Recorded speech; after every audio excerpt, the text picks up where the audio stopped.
Hello बच्चों, how you? कैसे हैं आप लोग? उम्मीद करता हूँ साथियों आप बहुत अच्छे होंगे। बच्चों, आज हम देखने वाले हैं क्लास 9th का ये हमारा लेक्चर जो होगा, जिसमें हम लोगों ने फर्स्ट चैप्टर यानी सेल के विषय में और टिश्यू में देखा था। आज हम बात करेंगे इसी क्लास 9th के बायोलॉजी का ये हमारा तीसरा चैप्टर होगा, जिसमें हम देखने वाले हैं, आप हेडिंग देख सकते हैं कि डाइवर्सिटी इन लिविंग ऑर्गेनिज्म। आप जानते हैं कि डाइवर्सिटी क्या है? डाइवर्सिटी मतलब एक वेरिएशन है, यानी किसका वेरिएशन है? ऑर्गेनिज्म का है। यानी आप देखते हैं कि कोई भी फसल आपको एक जगह जो मिलती है, उसकी कई सारी जातियां अलग अलग जगहों पर आपको मिलती हैं। आप कहते हैं कि चावल जैसे आप खाते हो, तो चावल कहते हो कि भाई ये चावल हमें अच्छा नहीं लग रहा है, तो आप कहते हो कि ठीक है, कोई बढ़िया चावल लाइए, है ना? आप कहते हैं कोई और बेहतर चावल लाइए। ये जो आप बेहतरीन की तरफ आप जाते हुए हैं, यही आपको बताता है कि ये वेरिएशन है, यानी ये डाइवर्सिटी है।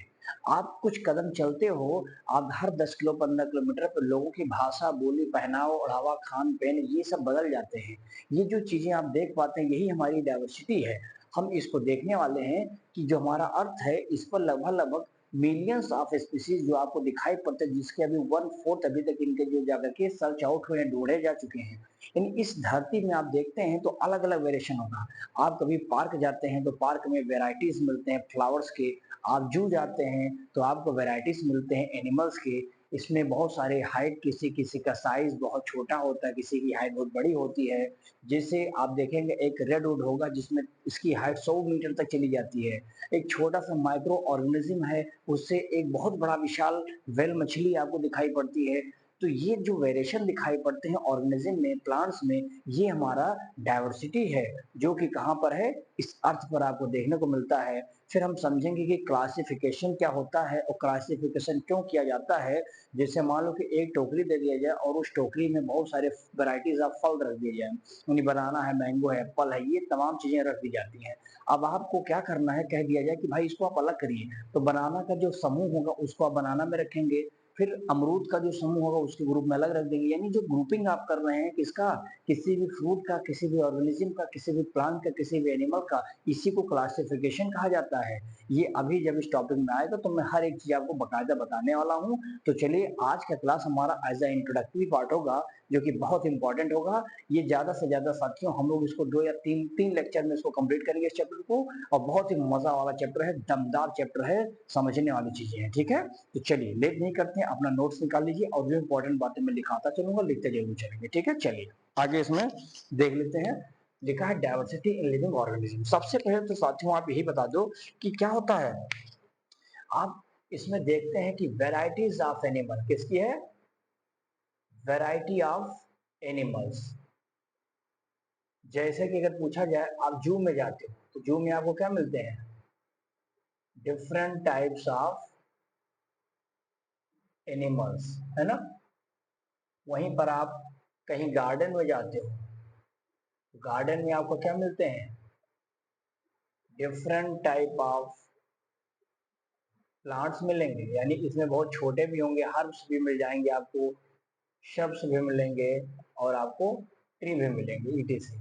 इस प्रकार का जो वेरिएशन दिखाई पड़ता है एक पर्टिकुलर समूह में दिखाई पड़ता है, जिसे मैंने लिख दिया है। गार्डन एक समूह का हो गया, वहीं पर आपने देखा एक जू हो जाता है। ठीक है, इतनी बातें क्लियर हो गई। अब हम इसमें देखेंगे दोस्तों कि जिसमें किस प्रकार से लगभग 10 मिलियन एनिमल जाना जाता है, कि इतने हमें एनिमल्स जो होते हैं या ऑर्गेनिज्म जो होते हैं इस अर्थ पे हैं। ठीक है ना, इस अर्थ पर हैं, जिसमें से दोस्तों हम बता देंगे कि इसमें से 1/3 आइडेंटिफाइड हो चुके हैं। अब सोच लीजिए कि हमारे धरती पे लगभग 10 मिलियन से भी ऊपर एनिमल्स ऑर्गेनिज्म को देखा जाता है कि इतने हैं, जिसमें मात्र हम लोगों की पहचान कितनी की है? 1/3 की है। तो सोचिए ये अपने आप में बहुत कम मात्रा में है। और कितने ऐसे एनिमल्स होंगे जिसके बारे में उनको था तक नहीं है, पता भी नहीं है। तो ये तमाम चीजें इस बात को रिप्रेजेंट करती हैं कि हमारा जो अर्थ है, यह वेरिएशन है, एक डाइवर्सिटी इसमें देखने को मिलता है। हमारे यहाँ भी बहुत सारे ऐसे हॉट स्पॉट जोन मिल जाएंगे, जहां पर आप जाइए, देखिए मेगा बायोडायवर्सिटी कहा जाता है। अभी मैं इसको बताता हूँ, डायवर्सिटी इसी के बाद में आ जाएगा। ठीक है ना? अब देखेंगे जैसे होता है दोस्तों कि इसमें स्मॉलेस्ट भी हो सकते हैं, स्मॉलेस्ट एनिमल हो सकते हैं, जैसे बैक्टीरिया आपको मिल जाएंगे। यहीं पर आपको मिल जाएंगे सबसे लार्जेस्ट, ऐसे को हम बोल सकते हैं जिग्नेटिज्म, जिग्नेटिक एनिमल्स। ठीक है ना। जैसे कि जिग्नेटिज्म में दोस्तों हम बता सकते हैं कि इसमें आपका ब्लू व्हेल भी हो सकता है। तो ये सब आपको जो दिखाई पड़ते हैं ये बहुत इंपॉर्टेंट बातें ध्यान देना, माइक्रोस्कोपिक है, ठीक है ना, जो लगभग 30 मीटर के रेंज में है भाई साहब, ये बहुत ही ज्यादा इंपॉर्टेंट है। ऐसे भी मैंने एक पेड़ का नाम दिया था दोस्तों, कैलिफोर्निया में पाया जाता है रेडवुड। क्या इसका नाम? रेडवुड। ये आपको मिलता है कहाँ पर? कैलिफोर्निया, जो कि लगभग 100 मीटर के रेंज में पाया जाता है। तो ये चीजें आपने जो देखा है आपके अर्थ पर जो आपको दिखाई पड़ता है ये वेरिएशन ही है ना। ऐसे वेरिएशन आपको देखने को मिल जाते हैं इस हमारे अर्थ पे जहाँ पे हम आप रहते हैं, ठीक है बात है।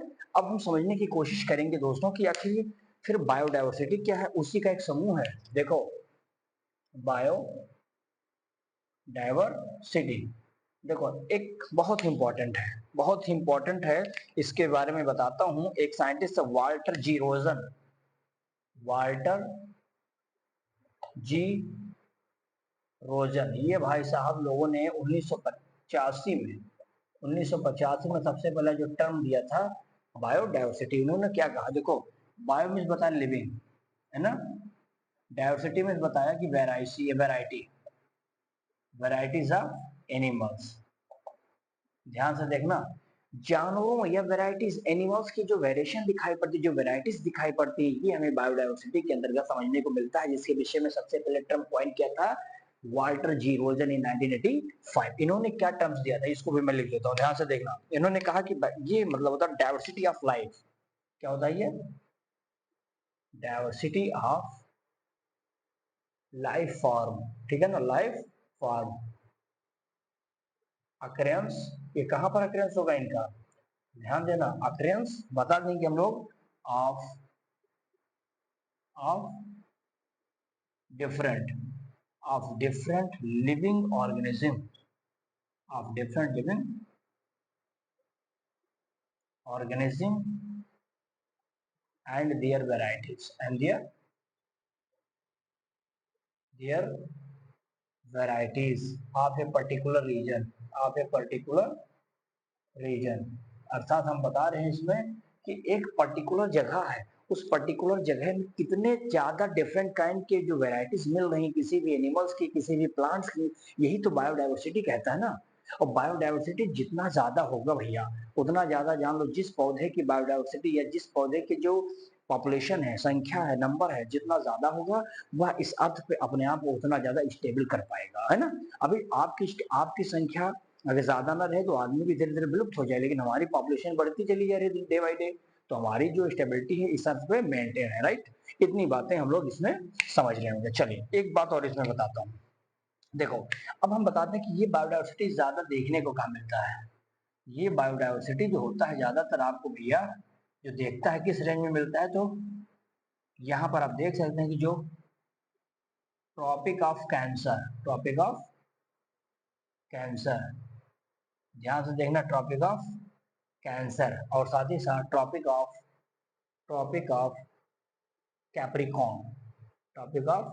कैप्रिकॉर्न, यहाँ पर आप देखते हैं कि रिच डाइवर्सिटी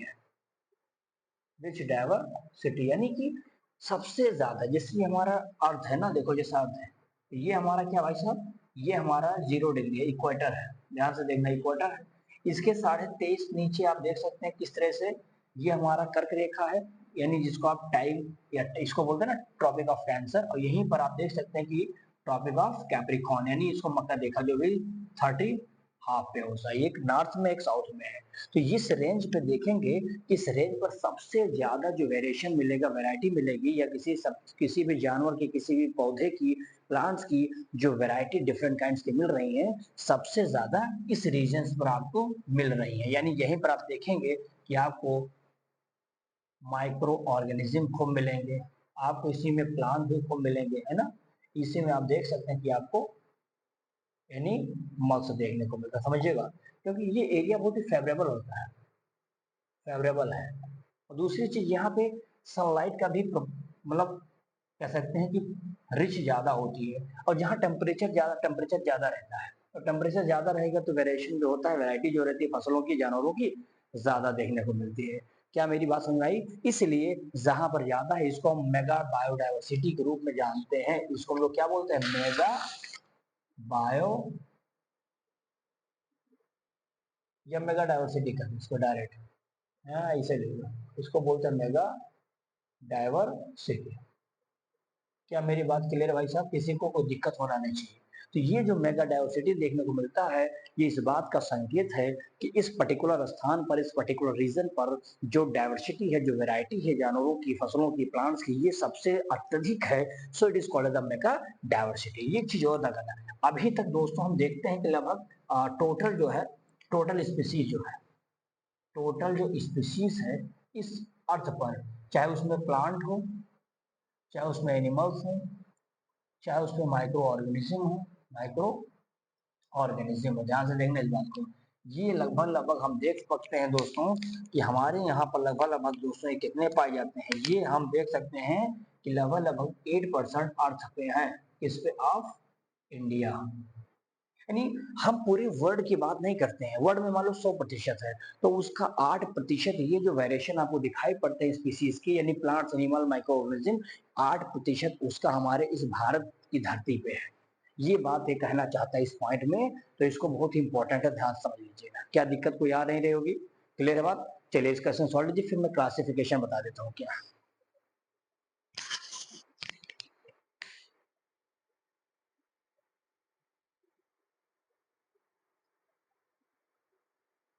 चलिए भैया, अब देखिए इसमें अगला आ गया क्लासिफिकेशन। बहुत सिंपल डेफिनेशन मैंने लिख भी दिया है। Identification of the similarities and the differentials, किसके बीच में? Different kind of organism. उसी को हम लोग बोलते हैं क्या? यानी अलग अलग जो एनिमल्स आप इस अर्थ पर, मैंने कहा ना 10 मिलियन, और 10 मिलियन एक अपने आप में बहुत बड़ी संख्या है, जिसमें 1/3 ही आप अभी तक आइडेंटिफाई कर पाए हैं। तो ऐसे एनिमल्स को कहीं ना कहीं एक पहचान तो देना पड़ेगा ना भाई।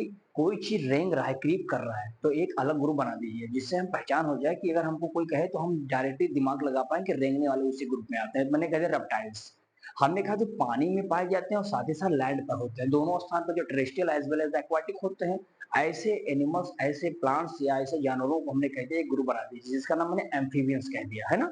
कुछ ऐसे organism which can the fly, जैसे बर्ड उड़ सकती है, तो मैंने कहा इनके अलग ग्रुप बना दीजिए, जिसको हमने बता दिया एप्स कह दिया। हमने कहा जो पानी में ही रहते हैं, स्पेशली जैसे मछली है, पाइसेस ग्रुप। तो ये जो समूह आपके सामने दिखाई पड़ता है, इन्हीं क्लासेसों में हमने कह दिया अलग अलग ग्रुप में हमने डिवाइड कर दिया। तो लिखा है ना कि सबसे पहले हम आइडेंटिफाई करें कि क्या सिमिलैरिटीज है दो एनिमल्स के बीच में, या क्या डिससिमिलैरिटीज है दोनों ऑर्गेनिज्म के बीच में। किसमें किसमें? Between the different kind of organism. Then हम उसको प्लेस करेंगे this group in an order of the class, यानी क्लासिफिकेशन के पर्टिकुलर ऑर्डर में फाइनली उसको हम क्या करेंगे? पुश आउट कर देंगे। अब जैसे वी आर ह्यूमन बीइंग, तो हम ह्यूमन ग्रुप में डिवाइड है ना। अगर कोई एनिमल्स हो, जैसे हमारे चिंपैंजीज के बीच में बहुत सारी डिफरेंशिएट होंगे, बहुत सारे सिमिलरिटीज होंगे, लेकिन हम लोगों को एक ग्रुप में रखा गया ना। तो ऐसे ही होते हैं। बहुत बड़े पौधे हो जाएं उनको ट्री ग्रुप बता दिया, छोटे हैं हर्ब्स में कह दिया, और छोटे हैं श्रब्स में कह दिया। बहुत बड़ा योगदान है इसमें अरिस्टोटल साहब का रहा है, तो इन्होंने बहुत बड़ा योगदान दिया इस क्षेत्र में। तो मैंने कहा कि जितने भी ऑर्गेनिज्म, जितने भी प्लांट, जितने भी माइक्रोब्स हैं, इनके हैबिट के आधार पर हमने इनको अलग अलग ग्रुप में डिवाइड करने की जो कैपेबिलिटी है, या जो नेमिंग होती है, इसी को हम क्लासिफाइड करते हैं, क्लासिफिकेशन के अंदर रखते हैं, राइट। जैसे Carolus Linnaeus was the father of the taxonomy, इन्होंने टैक्सोनॉमी के फादर कहे जाते हैं। क्यों? क्योंकि इन्होंने ही सब प्रथम बताया कि यहाँ किसी भी जानवर का नेम क्या होगा और उसको किस क्लास में रखा जाएगा, किसी भी ऑर्गेनिज्म को, यानी उसको क्लासिफाइड करने का भी काम फर्स्ट टाइम दिया था। इसीलिए हमने कह दिया Carolus Linnaeus is the Bappa of the taxonomy. Clear है ना? Father is the taxonomy, that sense. अच्छा, अब इसमें जैसे मैं थोड़ा सा आपको समझाने की कोशिश करता हूँ। जैसे देखो भाई, जैसे मैंने कह दिया कि ये एप्पल्स है ना, एप्पल्स हो जाए। मैंने कह दिया भाई ये ऑरेंज है, ऑरेंज हो जाए। या मैंने कह दिया भाई साहब कि चलिए अब हम बना लेते हैं कि बनाना भी ले लेते हैं। बनानास भी इसमें सामान, देखो एप्पल्स भी है, ऑरेंज भी है, बनाना भी है ना। हमने कह दिया भाई ग्रेप्स भी ले लीजिए, ग्रेप्स भी इसी में है।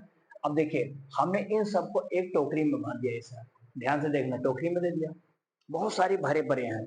लेकिन आपसे कहा गया कि भैया देखिए क्या ये सारे ग्रुप सेम हैं, जरा इनको क्लासिफाई कर दीजिए। तो आपका दिमाग आएगा कि अरे कैरोलस लिनियस चाचा, तुम तो फादर थे भाई, तुमने तो दिया था टैक्सोनॉमी, आइए टैक्सोनॉमी का यूज करते हैं। डाइवर्सिटी जितने भी अलग अलग हैं, हम हर स्पीसीज को उसके अकॉर्डिंग, उसके समूह, उसके ग्रुप, उसके हैबिट के आधार पर अलग अलग ग्रुप में डिवाइड करते हैं।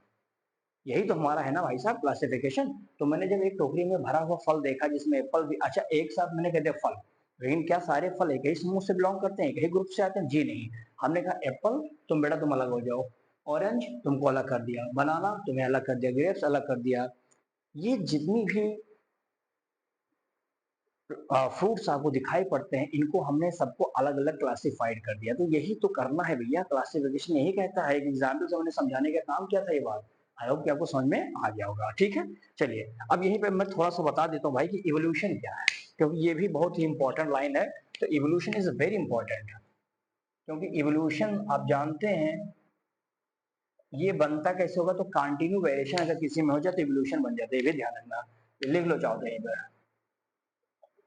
Continuous variation, continuous variation is cause या कॉल्ड इवोल्यूशन। सबसे पहली बात भाई, किसी चीज में लगातार वेरिएशन करते रहो, जिससे अभी हम लोग अभी इस टाइम ऐसे हैं, हमारे बहुत सारे पूर्वज में कैसे चलते थे, कुछ इरेक्टस थे, कुछ नियंडरथल थे, है ना।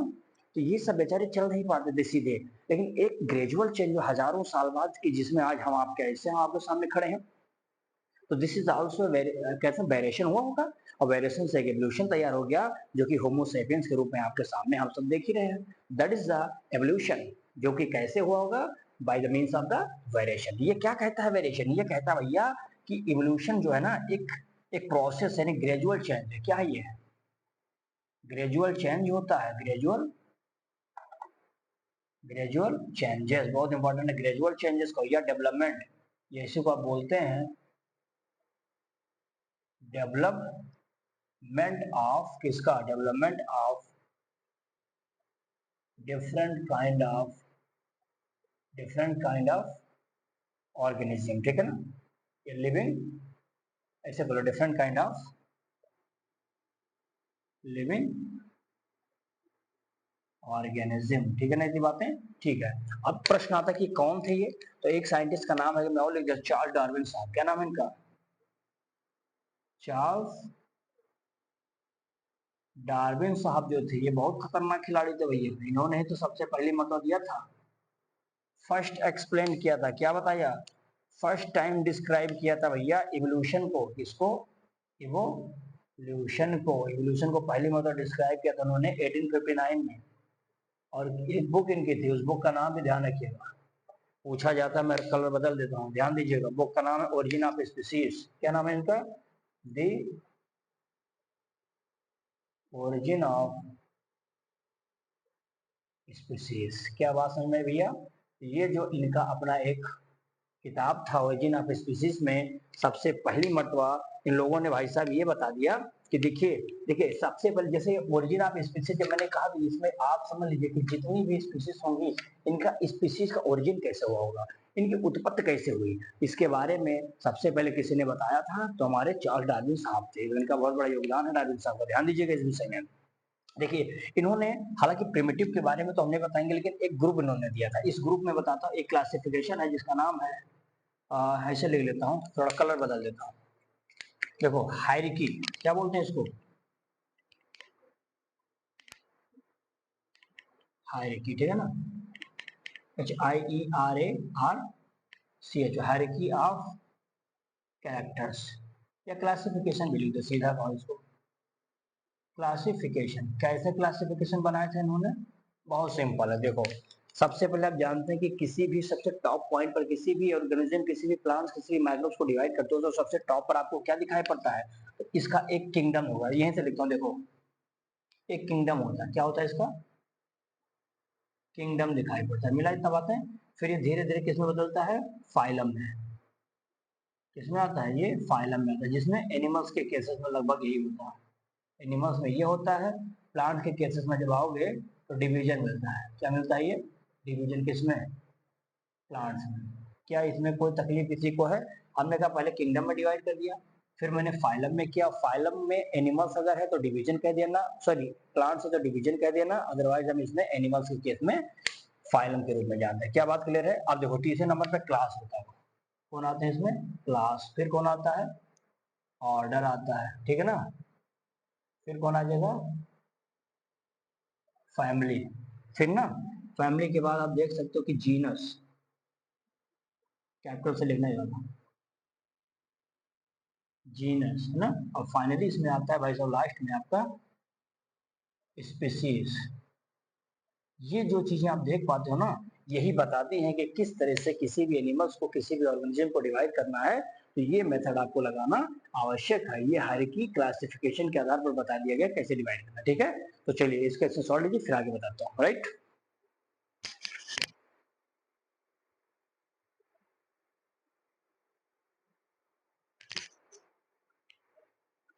चलिए भैया अब इसमें देख लेते हैं। हमने पूरे स्पीसीज को किस तरह से क्लासिफाइड किया था, हमने वो हायरार्की क्लासिफिकेशन सिखा दिया था, बता दिया था, हमने उसको बता भी दिया। देखो जैसे मैंने कहा स्पीसीज, तो स्पीसीज का एक लोअर मोस्ट कैटेगरी होता है किसका, यानी कि बेसिक यूनिट है क्लासिफिकेशन का, यहीं से शुरुआत होता है। जिसमें जैसे देखेंगे टाइगर कहाँ से बिलोंग करता है, किस स्पीसीज से? टाइग्रिस। ह्यूमन किस स्पीसीज से बिलोंग करता है? सैपियंस। हालांकि आप देखेंगे तो टाइगर का हमारा होता है पैंथेरा टाइग्रिस, और ह्यूमन का होता है होमो सैपियंस, है ना। तो हमने स्टार्टिंग के नाम अभी नहीं रखे, हमें लास्ट वाला जो स्पीसीज होता है उसी को डिस्कस किया है यहाँ पे, टाइग्रिस और सैपियंस। क्लियर है बात यहाँ पे? तो स्पीसीज क्लियर हो गया। जीनस, जीनस को आप जानते हैं कि क्लोजली रिलेटेड होता है किसके साथ? Closely related to the species, और यही आपस में ग्रुप बन जाते हैं, जिससे क्या बन जाता है? एक जीनस तैयार हो जाता है, ठीक है ना। जैसे लायन, लायन को क्या बोलते हैं? पैंथेरा लियो, है ना। लियोपर्ड, लियोपर्ड को क्या बोलते हैं? Panthera pardus. टाइगर को क्या बोलते हैं? Panthera Tigris. क्या सब चीज में पहले कॉमन दिखाई पड़ा कुछ? क्या दिखाई पड़ा? पी। तो यानी हम कह सकते हैं दोस्तों क्लोजली रिलेटेड स्पीसीज है। स्पीसीज जब ग्रुप में बन जाती है तो जान जाना कि हमारा किसमें कन्वर्ट हो गया? जीनस में। तो ये हमारा, चाहे हम बात करेंगे लायन में, पैंथेरा लियो में, चाहे लेपर्ड में बात करेंगे पैंथेरा पार्डस में, या टाइगर में Panthera Tigris, in all these thing आप देख सकते हैं कि इसमें जो हमारा ये कॉमन हो जाता है, ठीक है। फैमिली जब ग्रुप हो जाता है किसका? ग्रुप ऑफ सिमिलर जीनस, सारे जीनस सेम जैसे एक जैसे जीनस जब एक साथ ग्रुप में हो जाते हैं तो बदल जाता है किसमें? ये फैमिली में। जैसे बिल्ली, कैट को क्या बोलते हैं? फेलिस डोमेस्टिका कहा जाता है। ध्यान से देखना, उसी ग्रुप से बिलोंग करता टाइगर, टाइगर को बोलते हैं पैंथेरा टाइग्रिस, अभी बताया था। लेकिन ये दोनों बिलोंग करते हैं जिस ग्रुप से, जिस फैमिली से दोस्तों, उसको बोलते हैं फैलिडी कहा जाता है, ठीक है ना। ऐसे बिल्ली आप देखेंगे कैनेडी से ग्रुप से बिलोंग करता है, फैलिडी से आप जानते हैं इसको, ठीक है ना। अब देखिए जैसे ऑर्डर क्या है? सिमिलर फैमिली, एक जैसे फैमिली आपस में ग्रुप में बन जाते हैं और टूगेदरिंग किसका फॉर्मेशन करते हैं? ऑर्डर का। तो ये ऑर्डर बन गया। जैसे जैसे देखिए जैसे ह्यूमन और एप्स, हम ह्यूमन और एप्स जो होते हैं जिस जहां से ग्रुप से बिलोंग करते हैं, या हम लोगों का जो ऑर्डर होता है सेम है, उस सेम ऑर्डर का नाम क्या होता है? देख लीजिए प्राइमेट्स, प्रीमेट्स कहते हैं इसको, ठीक है। ऐसे ही डॉग है, कैट है, ये भी सेम ऑर्डर से बिलोंग करते हैं साथियों, जिसका नाम होता है कैनिवोरा, यानी ये मांसाहारी होते हैं, कार्निवोर्स होते हैं, तो इसी नाम से बन गया इनका क्या? कैनिवोरा, ठीक है। फिर देखेंगे क्लास, आप जानते हैं किसी भी स्पीसीज का एक पर्टिकुलर क्लास होता है। जैसे सिमिलर ऑर्डर, एक जैसे ऑर्डर जब आपस में ग्रुप में, मतलब सेम लगे, जैसे लगे कि सेम ही ऑर्डर से बिलोंग किया है, तो ऐसे को बोलते हैं, ग्रुप जब बना लेते हैं क्लास कहा जाता है। जैसे कि देखेंगे क्लास मैमल्स, तो मैमल्स आप जानते हैं, मैमल्स के अंतर्गत वो सारे मेमोरी ग्लैंड्स रखने वाले सब कुछ उसी में आ जाते हैं।